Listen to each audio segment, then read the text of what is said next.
Hello again everybody and welcome to the Red Flag 16-2 campaign for the F-15C.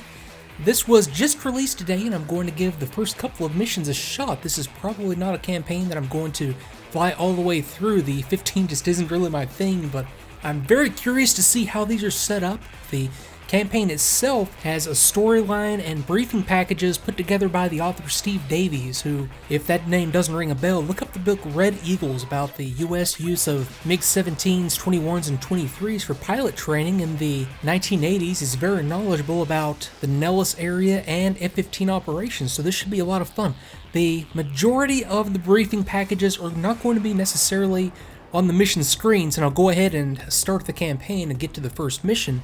So as you can see here, it's going to direct us to go to a full briefing packet, and I'm going to bring that up now. And these are located either in your docs folder, where you would normally find documentation for DCS, or you can get these from a download link, and that's where I got mine. Now, each mission has 3 documents: a mission briefing, a lineup card, and a map. So I've got the mission briefing up for mission 1. So mission number 1 is going to be our arrival at Red Flag. We're part of a 12 ship of F-15Cs making the crossing from Lakenheath, and we're going to go straight into the thick of things. So the briefing starts off with a broad overview of the situation, the gist of which is that we are, as the F-15 flag, going to provide cover to some F-16 CJs and F-18s entering the airspace and recovering at Nellis. So we stay on station long enough for our friendly forces to arrive safely, then we set up a combat air patrol rotation, maintaining air superiority in the area, well, for the duration of the Red Flag exercise. So after the overview, we get into the briefing itself. Now, there is some very key information right here up front, and I'm very glad that I read through all of this beforehand and caught some of this. Now, we have an explanation of how the bullseye is going to work and how we're going to be able to tell where the bullseye is using our aircraft systems.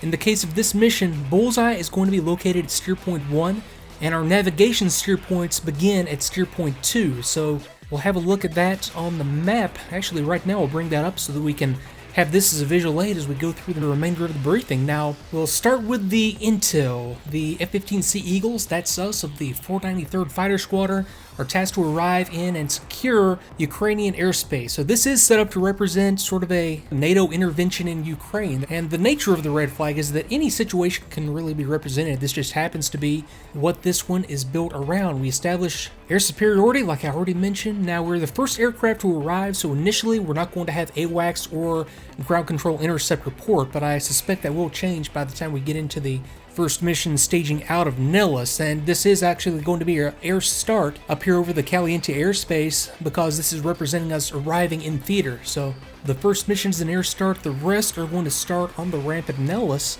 and for the duration of the flag, the Grim Reapers will be assigned the call sign of Ford.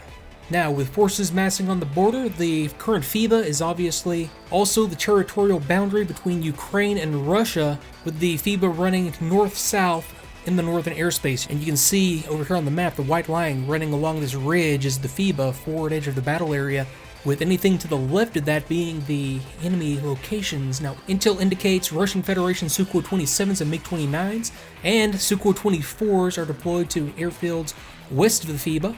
And we have a note here that their ROE is going to prevent them from crossing the FIBA and making any kind of an offensive into our area. So that's going to greatly affect how we set up our combat air patrol. Now, the Ukraine's contingent of Sukhoi 27s and 29, that's our side in this Red Flag, are all grounded, so it's just going to be us.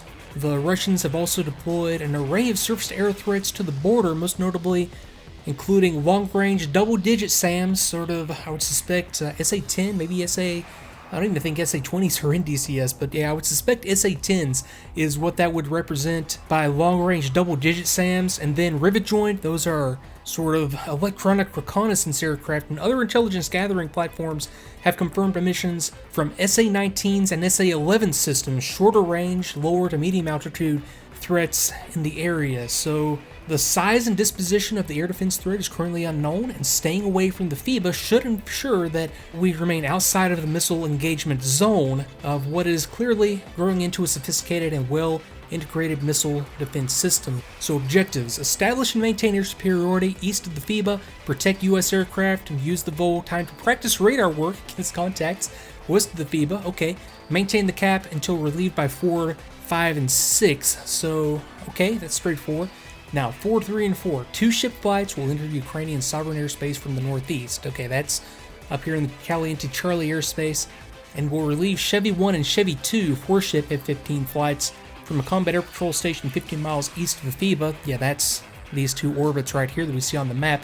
Now, bolt time 40 minutes, following which will be in turn relieved by Ford 5 and 6. Okay, so I'm guessing here, I don't think it really said definitively, did it, that I'm Ford 3, a 2-ship of F-15s, then we're going to be relieved by Ford 5 and 6. Okay, so that's kind of straightforward. I think I've got that. Now, while Ford flights provide cap, other U.S. assets will enter the airspace from the north and the east. Okay, so there we go. There's Colt coming down south, Springfield coming down south. Colt is going to be, yeah, F-16, CJs, and Springfield is a flight of F-18s, or flights of F-18s. Now, our U.S. ROE, rules of engagement, are simple. We must not, under any circumstances, cross the FIBA. However, we can fire on any aircraft that fires on us first, but we must not take the first shot. Okay, that's going to complicate things. Okay, see tactical ROE below. So stay east of the FIBA, only fire if fired upon. So that's cool. Now, mission data card, okay, Joker and Bingo Fuel, 7 and 4.5K respectively. Okay, taxi takeoff formation we've already done since we're in the air. Okay, ops checks, radar, RWR, aim 9 tone, cage uncaged. Line abreast formation is what we'll be in initially, and then fence in instructions. Okay, time 0855. I'm assuming that's local. Then entry and exit points, Caliente Bravo entry, and that's, yep, right here, Caliente Bravo airspace to steer point 2, and then we're just going to establish on this cap, and then exit south down the Sally corridor. So steer point 4, 5, 6, 7, and 8 back to Nellis, and then pattern of landing, runway 21 right, and let me see, none. Okay, initial and ILS, so only runway 21 left has an ILS. We're just going to do the visual to runway 21 right. That sounds just fine to me. Okay, DCS volt time, again, 40 minutes. Yeah, those were local times. I can confirm that there. ROE, so we're only going to engage in response to a hostile act. And NCTR, I'm going to take that to mean if it's under the ROE block that we have to have, at the very least, an identification of the aircraft using NCTR through the radar. We'll be able to tell using the radar and the NCTR system what the aircraft is. I'll take that to be what that means. Okay, environment, sun in the west. That's not right, is it? No, 0855, the sun would be down east, would it not at this time? Yeah, morning local, says sun in the west, but yeah, I must just be misunderstanding what it's trying to tell me there. It doesn't really matter, I know where the sun is. Okay, clouds, scattered cirrus, 30,000 MSL, no issue. Winds, 14 at 224, low level, 14 at 241 at high level, no issue. Contrails above 28,000, so I need to manage the altitude here and remember not to go above 28,000. I guarantee, however, at some point I'm going to lose track and I'm going to catch myself. I always do when I fly the F-15. Now, cap specifics, okay, range and heading off of Bullseye, 072 for 63. So, yeah, again, the Bullseye is steer point 1 out here at Mount Helen, and yeah, we're going to be in general 072 as a heading and 63 miles away from Bullseye. Altitude, high 20,000s, cap airspeed, high subsonic 420 indicated, 0.9 Mach, and that about wraps it up. So again, the link's in the video description if you want to read through this completely on your own. I'm going to take a few minutes to go through everything 1 or 2 more times before I get into the air. So I will see you there. Be right back. Okay, we're picking up in the air, entering the airspace for the northeast as briefed. I just had Chevy 1 call in on station. That's another F-15 flight that I'm expecting to be on station to the north of us with Ford as we get into the target area. Now, bear with me for a few minutes here. It usually takes me about 5 minutes to get myself squared away and to build some situational awareness here on a air start mission. But on my RWR, I have BB, that's an SA-10 radar off our nose, as expected. F-15 contact, that's probably Chevy that just called in up there off my nose on station. We're still about, let me see, 138 miles to steer point 1. Steer point 1 is the Bullseye. So we've got another 60 or 70 miles to go until we get on station ourselves, and that should be, I'll go ahead and step up to steer point 2. Yeah, give me about 9 minutes here and we'll be on station. That's going to work out perfectly for timing. Okay, F-18s off to my right. That's expected to be Springfield flight of F-18s, and I have Colt. yeah, Colt flight where the F-16 is transiting from north to south on a recovery down to Nellis. Okay, so there's the Chevy cap. There's our cap with forward flight. It'll be between steer point 2 and 3. Yeah, 70 miles to go entering from up here.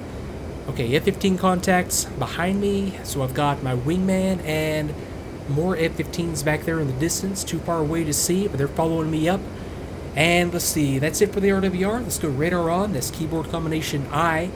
I'll bump it out to an 80-mile display and see what we can see. Still, yeah, that's still not going to reach up into the enemy area, and I won't probably be able to pick up any of these fighter-sized aircraft until I'm about 40, 50 miles out. Then they'll start to pop up for me. So, okay, radar's clear. Now, 2, since I don't have AWACS or GCI support on this one, I'm going to go flight. And how do I want to do this? Yeah, F4 for the radar and radar on. So now, as 2 picks up radar contacts, he's going to call them out for me and just help me to build situational awareness. And to help you out, I'm going to have TACVIEW up at certain points throughout the mission, wherever appropriate, to give you a perfect eye view of what's going on. So you'll have a lot better picture of the situation than I have. All I can see is what I can see here from the cockpit. Okay, so RWR, radar, let me think about navigation now. Okay, I need to bring it around just a little bit to the left to line up on steer point 2. Then it'll just be a slight right-hand turn to steer point 3. And I'm going to start to pick up landmarks that are familiar very soon. I am still a little bit further to the north and the east than I've ever flown on the NTTR. The NTTR tour that I did just sort of took us up Highway 93 in the Sally Corridor, and then I hung a left up here where we're going. So, okay, I've got a little bit to go before I can start to pick up landmarks. Okay, so that's close enough on steer point 2. Yeah, speaking of landmarks here, well, I'm going to run into stuff, I guess, that I know anyway, just from looking at maps. Okay, it's an airstrip. I think it's Caliente. It's like a little desert airstrip. I don't know. I've got to explore this area some more. Okay, let me get my head back into the game here. Okay, radar contact 40 miles out, friendly. I can tell they're friendly because they're like a ball, a little circle. If they were hostile, as determined by like a good IFF return, they would be square or like a rectangle shape. And we'll see that once we get up here a little bit further, I'm sure. Okay, 27,000 feet. Let me make sure that I level up there and I'll go above 28 and get into the contrails. I guarantee I'm going to lose track at some point. I always do in an F-15 mission at some point. Lose track of my altitude and all sorts of bad things start to happen. Okay, now weapons loadout. As briefed, yep, 6 AIM-120s, 2 AIM-9s, full gun load, and wing tanks. Has 2 S and spikes at 12 o'clock. And at this point, okay, I've got about 5 more minutes to steer point 2. I can relax and take it easy for a minute. Now, and according to the briefing, it would have been about an 11-hour flight all the way from Lakenheath, going straight into like a little arrival red flag scenario. Not all red flag arrivals would be like this. It just depends on what the units want to do and what the training objectives are and how the timing works out. Some units would arrive just sort of staggered over like a 2-day period. Some would arrive as part of a scenario like this. Some units like to get there early and just to get familiar with the airspace and communications procedures for checking in and out of the ranges. A lot of foreign units like to do that, get there a couple of weeks earlier just to do their own thing for a while. Okay, radar contact, that'll be about 15, 12, 13, 15 miles. Okay, visual out there off my nose as well. And coming across the pond like this, let's see, I guess, yeah, we wouldn't have live weapons going into a red flag scenario. There's no air-to-air live fire on the Nellis range. I think the closest place that you could do that would be, unless there's something out west that I'm forgetting about, it would be White Sands, next to Holloman Air Force Base, back there about 300-400 miles in back of us. So everything is done just with inert weapons air-to-air. There's live fire air-to-ground at Nellis, and a lot of it during a red flag as well. But I would have, of course, the wing tanks. I would probably have a travel pod on the center line station at this point, just with extra equipment, change of clothes, whatever I would need to tide me over or tide the maintainers over if they need to do a quick fix at a or service the aircraft at a unplanned location. I would have some stuff in the travel pod with me. I would have a CATM 9 instead of the live AIM-9s. I would have probably just one captive air training version of the AIM-9 with a live head and an inert rocket motor. As we're starting to get into some familiar terrain up here, I've still got another 3 minutes or so to the steer point. We're just fine. So yeah, there would be that. I'd have some CAD M120s, just training versions of the M120. Not necessarily, I don't think the F-15 anymore needs like a physical training variant of the M120 out there to be able to simulate it as far as the system goes. A lot of aircraft nowadays just have avionics that can handle that on its own and just carry the CAD M120s as a mass simulator just to make the aircraft handle as if it did have a full load. As I'm sort of talking and gaining some more situational awareness here as we go. We still just got the F-15, F-18, and F-16 contacts and RWR. Friendly contact, same one that I just had out there to our left. And I'm picking up very familiar landmarks now. So we have Highway 93 coming up to Hiko. I've got Student Gap down here below us and to the left. I think that's, yeah, that should be Student Gap right there as a landmark. And then coming down here to Bald Peak. That'd be No Name Peak, and that would be Belted Peak out there at the end of this ridge. That would mean if that's belted, yeah, that'd be right there. Okay, the ridge running down, yeah, the ridge running this way and out here. This little, I think it is actually called Ragged Ridge. Okay, forward 4, that's another F-15 flight calling on station. Volt time plus 20 minutes. So that's the western extent of where we can go. And I've just got to remember not to go any further south than really just the line sort of running just past this little, these 3 peaks. This one, No Name, and Bald Peak right there. That's Groom Lake out there. Just see right by that little ridge. Okay, so we are practically on station. Okay, MiG-29. Either MiG-29 or Sukhoi 27. Okay, still too far out to pick it up on radar. Yep, 2's got a mud spike. So air-to-ground stuff. Yeah, we had that BB earlier for an SA-10. And that matches up to the briefing fairly well. 26,500.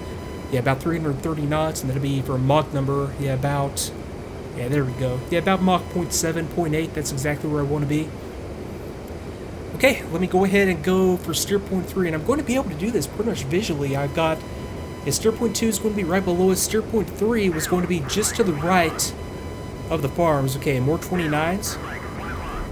Yeah, 3 is just right out here. Yeah, this little white area. The farms that you see out here, the little circles, are right here underneath the... Boy, a lot of RWR activity. Let me turn that down even a little bit more. I turned it down earlier, but... Okay, I need it up a little bit, but yeah, there we go. That should be better. Okay, yeah, the farms are right there, so that's 0.3. And yeah, that'll still give me a little bit of room to push out there. No further than this ridge if I need to. Okay, visual contacts out there to the right. That would be Chevy flight, almost certainly, these F-15s. And still carrying no contacts out to an 80-mile scan on radar. That's just fine. Okay, let's go for steer point 3. Okay, so it's a right-hand turn for about 10 miles at this point. I'm a little bit off the desired ground track, but that's okay. It doesn't really matter for my purposes here. Okay, so 2 has a contact, 246 for 50 on radar. I still carry no contacts on my radar, but yeah, 2's got something out there at about 50 miles. I need to level off and actually bring the nose up just a touch. Okay, Chevy 1 should be the F-15 flight that we see out here to our right. Okay, let me see. Okay, 2, contact 244. That's going to be off to our left a little bit, about 45 miles. I can't quite see them. I am looking up at... Bump the elevation down a little bit, see if that sheds any light on anything. Okay, yeah, there we go. They were just down at low level. So I've got contacts over here. About 30, 25, 30 degrees off my nose. I'll see if I can lock one of these up at 40. And I'm going to attempt to, as per how I interpreted the ROE at least, I'm going to attempt to, before firing on anything, if they even do come across for us, to, yeah, like right there. I have unknown right down here at the bottom. I'm going to attempt to make sure that I always get a verification through this system, NCTR, that I'm on a hostile. I don't think there will be any question, but I'll do that. Or I'll play along as much as I can with the ROE. And don't fire until fired upon. And of course, don't go west of the FIBA. So I need to go ahead and go cold. Turn away, as those contacts aren't really... according to the briefing, they're not supposed to come for me unless I cross the FIBA. So yeah, I'm still looking just fine. I'll level up here. Yeah, 26.5. And I was working, my altitude block was going to be... Just to refresh myself, got the lineup card right here. Yeah, 25 to 29 would be my altitude block. So I don't have to be too precise, but I'll try as much as I can to at least stay within that. I'll keep an eye out. Yeah, there's Rachel, Nevada, the Rachel Farms. Looking straight back up to the dry lake, that's Groom Lake. No Name Peak right there in the middle. Then Belted Peak and Bald Peak over there to the left. Just don't need to go over there. I'll roll out on 090. Got down to about 250 knots. I was maybe a little bit too aggressive on that turn. Okay, visual, 2 aircraft behind me. And that would match up to the, maybe they are coming down here. I'll keep an eye on them. That does match up to those 29 RWR contacts, but they're way out there. No sweat at all for my purposes.